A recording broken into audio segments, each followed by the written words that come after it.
Assalamualaikum warahmatullahi wabarakatuh. Sebelumnya perkenalkan, nama saya Muhammad Iqbal Fatah dengan NIM 123240093. Nah, di sini saya akan membuat sebuah tutorial cara bagaimana menghitung indeks NDVI sebuah wilayah dengan menggunakan Google Ads Engine. Nah, pembuatan video ini untuk memenuhi tugas video mata kuliah Geoinformatika. Baik, langsung saja. Untuk menghitung sebuah indeks NDVI di Google Ads Engine, kita membutuhkan akun Google Ads Engine, kemudian sebuah shapefile untuk kita mengetahui batas wilayah yang akan kita hitung NDVI-nya. Nah, cara untuk mencari shapefile itu ada banyak caranya. Salah satunya yaitu kita membuat poligon sendiri. Nah, poligon itu batasnya nih, bentuk batasnya itu. Nah, kita bisa nitik-nitiki sendiri gitu pakai aplikasi QGIS. Tapi itu sulit. Kita akan pakai cara gampangnya saja, yaitu memakai website OpenStreetMap. Oke. Pertama, kita mencari wilayah yang akan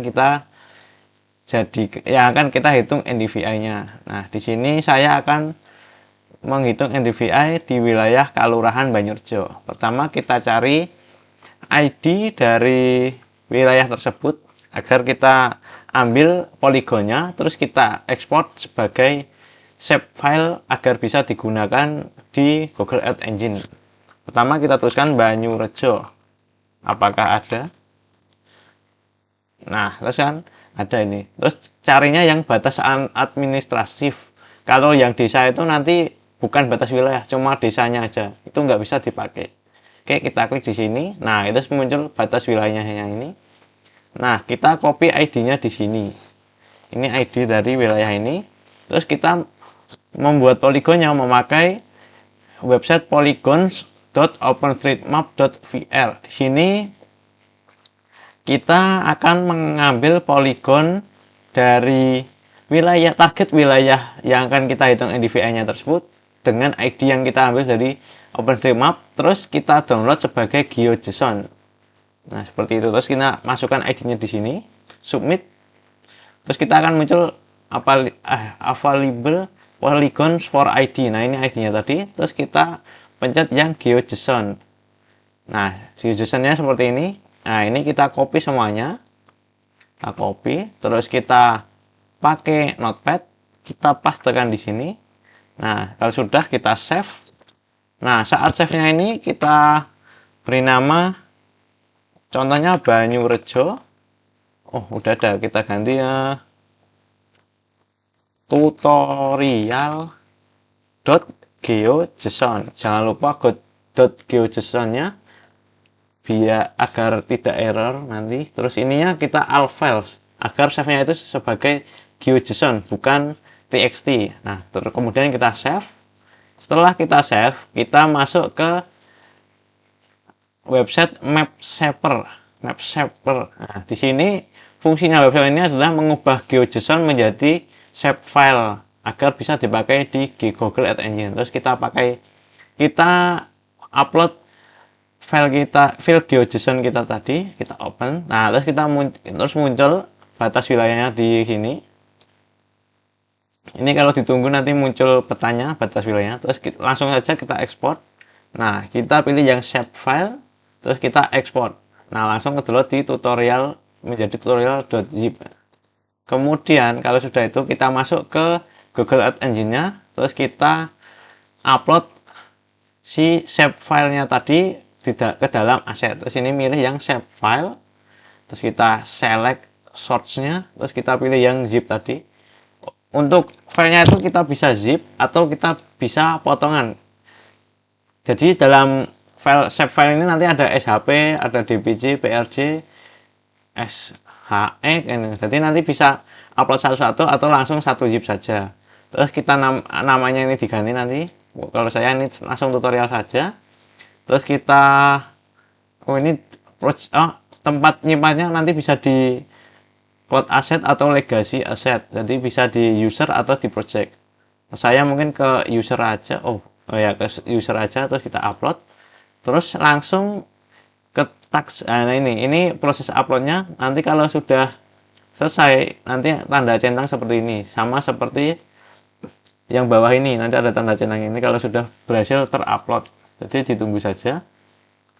Oke, sambil menunggu kita siapkan script Google Ads Engine-nya. Di sini saya sudah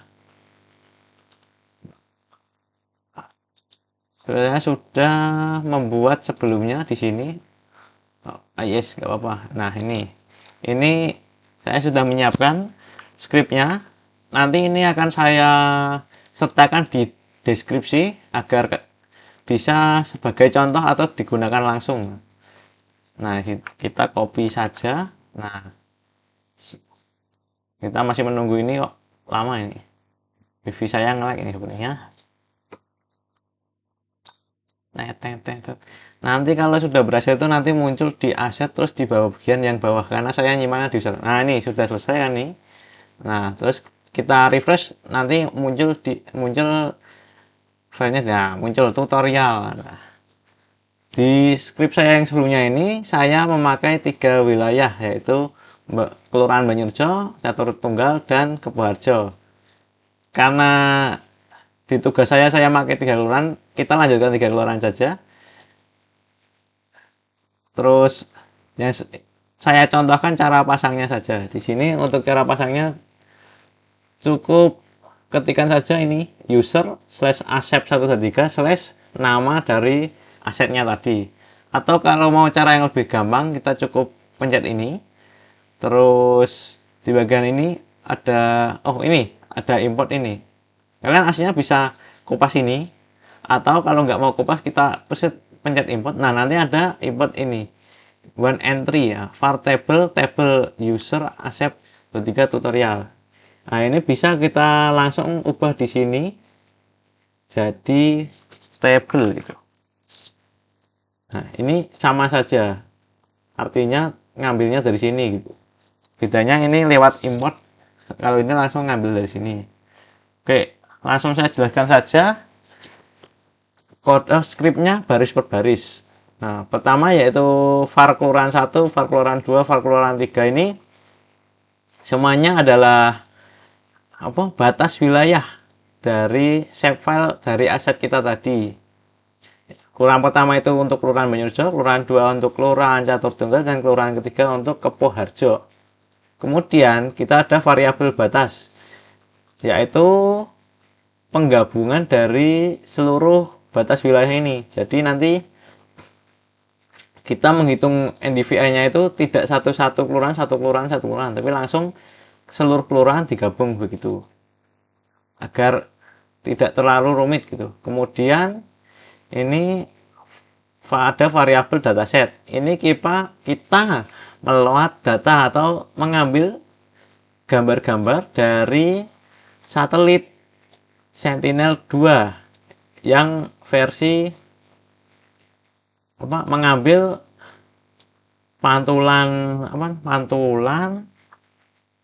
permukaan bumi dan sudah diharmonis.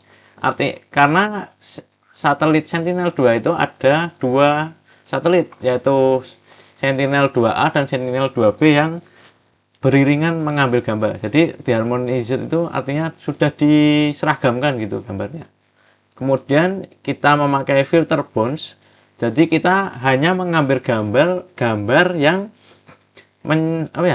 mengandung ya, yang ada batas wilayah, target wilayah yang kita cari tersebut.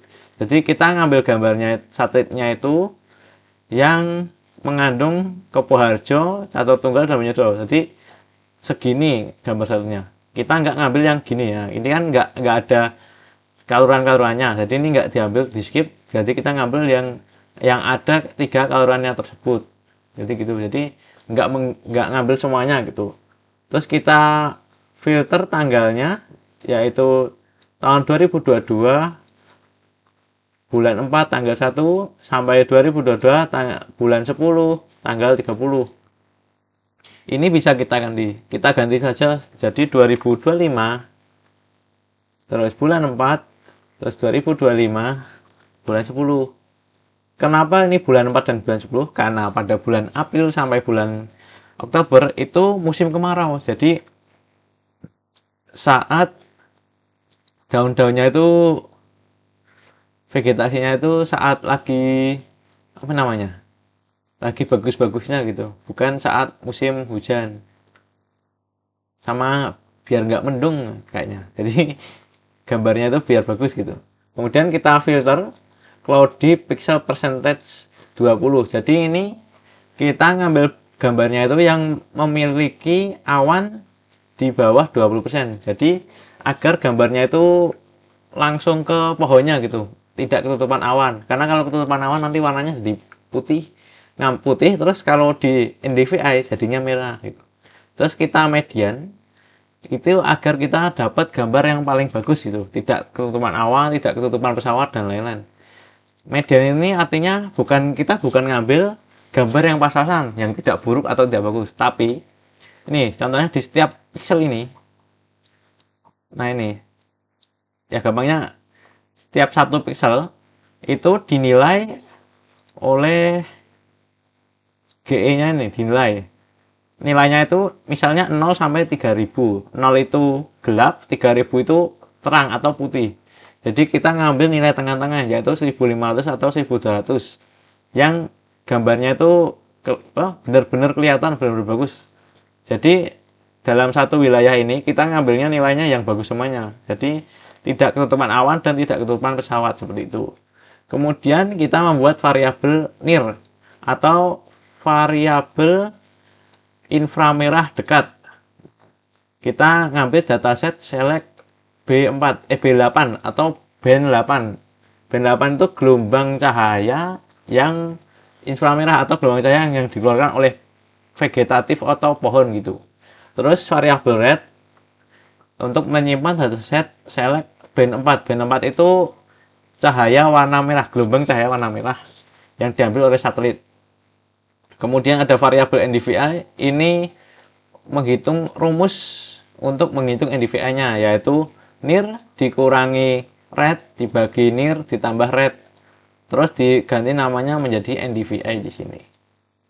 Kemudian kita pakai variabel NDVI clip, yaitu NDVI yang diklip sesuai batasnya. Karena NDVI-nya itu kita hitungnya dari foto satelit, jadi foto satelit segini ya. Tapi kan yang kita butuhkan cuma 3 kelurahan itu, enggak yang segini. Terus makanya itu kita klip agar NDVI-nya itu cuma yang di kelurahan Kepoharjo, Banyurejo, dan Catur Tunggal saja, enggak di seluruh wilayah, di seluruh gambar yang ditangkap oleh si satelit. Kemudian ada tampilkan peta, pertama yaitu visualisasi RGB. Ini gampangnya itu adalah gambar gambar satelit yang ada di Google Map. Nah, itu penggabungan dari RGB itu. Pertama yaitu benchnya itu ngambil bench 4, bench 3, dan bench 2. Bench 4 adalah band red seperti yang tadi, band merah. Kemudian band 3 itu green atau hijau, terus band 2 adalah blue atau biru. Kemudian kita minimal damage-nya yaitu 3000 dan 0 agar tidak terlalu gelap dan tidak terlalu cerah. Kemudian visualisasi NDVI-nya kita beri nama variabel NDVI visual. Nah, di sini kita minimalkan negatif 0,2 dan maksimalkan 0,8. Ini hasil dari perhitungan NDVI-nya tadi. Jadi kita hanya ngambil NDVI di bawah 0,2 dan maksimal 0,8. Terus di sini ada paletnya, palet warnanya, di mana FF0000 adalah warna merah untuk vegetatif jarang dan 006400 untuk warna hijau lebat atau vegetatif lebat gitu. Terus kemudian kita ada map center object batas 12, artinya yaitu saat kita pencet run, si petanya itu langsung fokus ke tengah-tengah batas wilayah, target wilayah NDVI kita. Nah, ini batasnya ini. Terus 12 ini adalah zoomnya. Jadi nanti zoom levelnya itu level 12. Jadi tidak terlalu dekat dan tidak terlalu jauh. Kemudian yaitu map at layer citra RGB. Jadi ini untuk menambahkan layer si citra satelitnya atau citra RGB-nya. Kemudian map at layer NDVI. Nah, ini layer untuk NDVI-nya.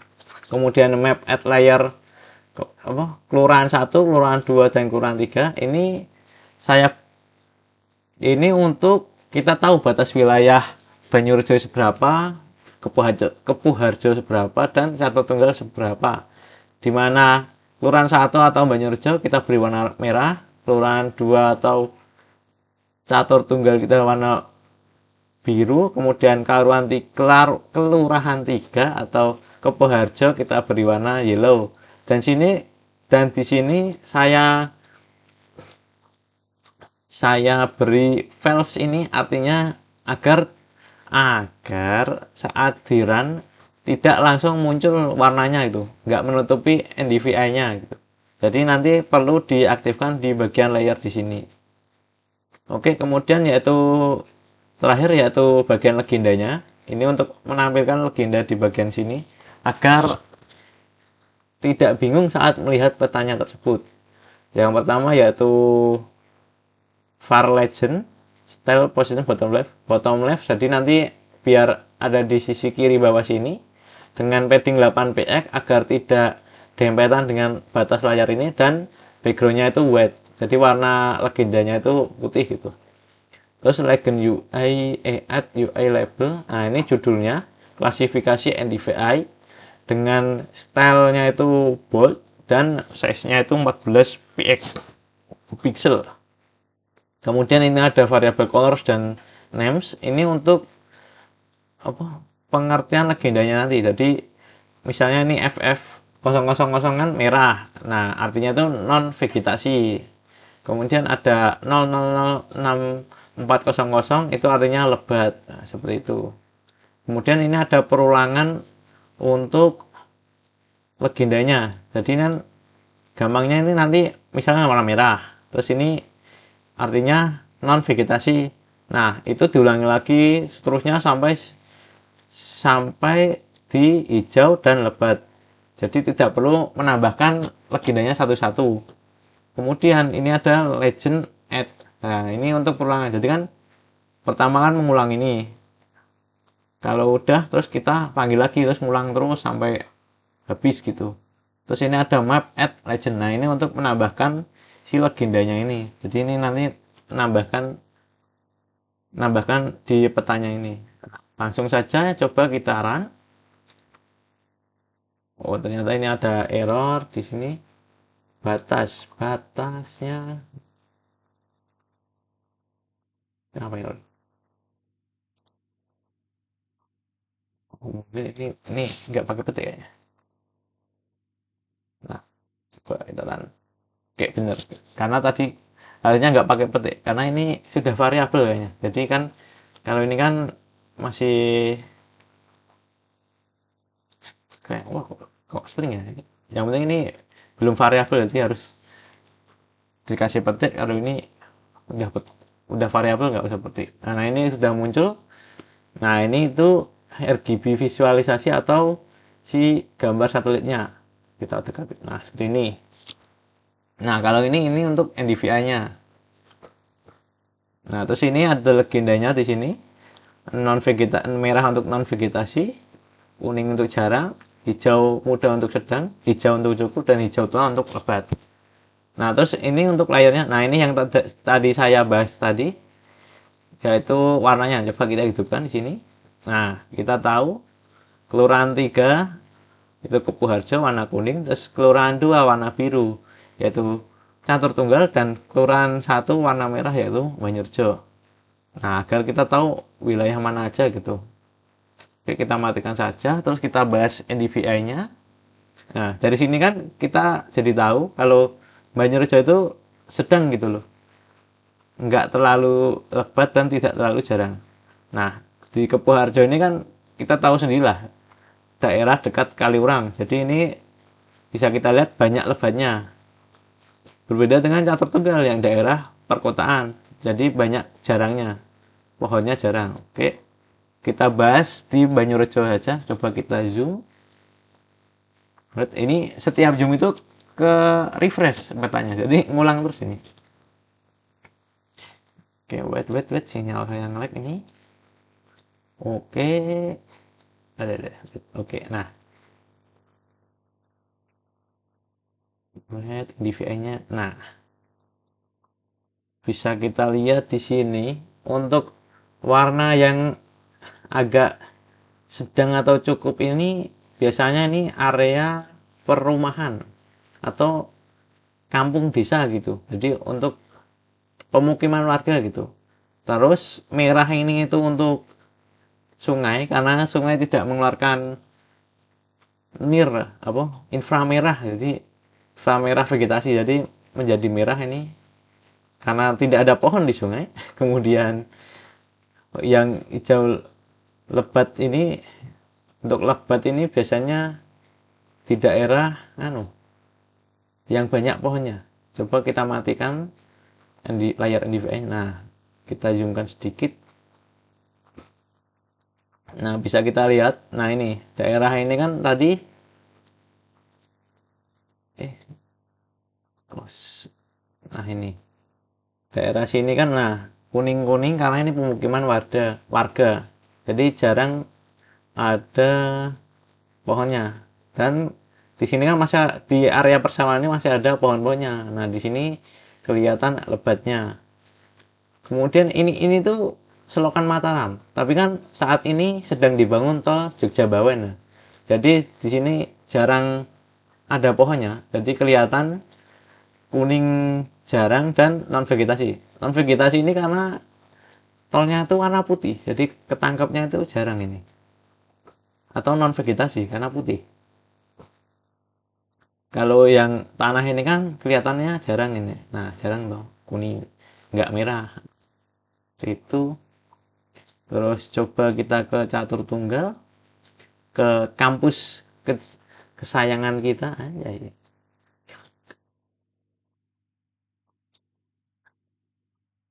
Nah, kampus kita ini di sini kurang kelihatan.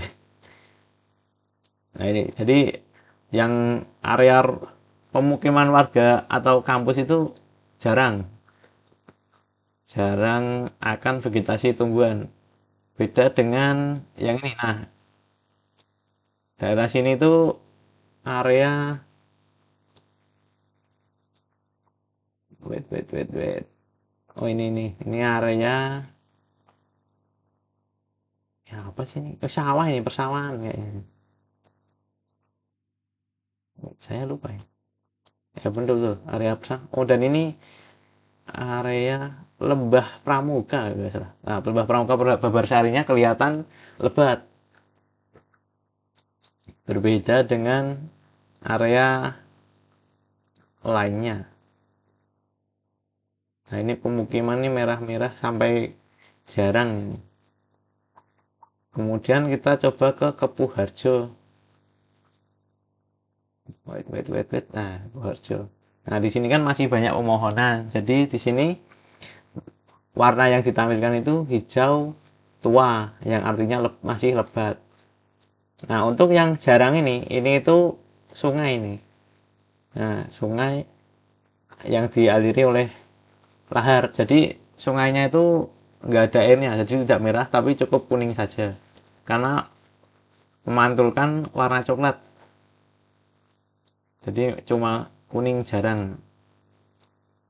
Sudah seperti itu untuk video tutorial saya.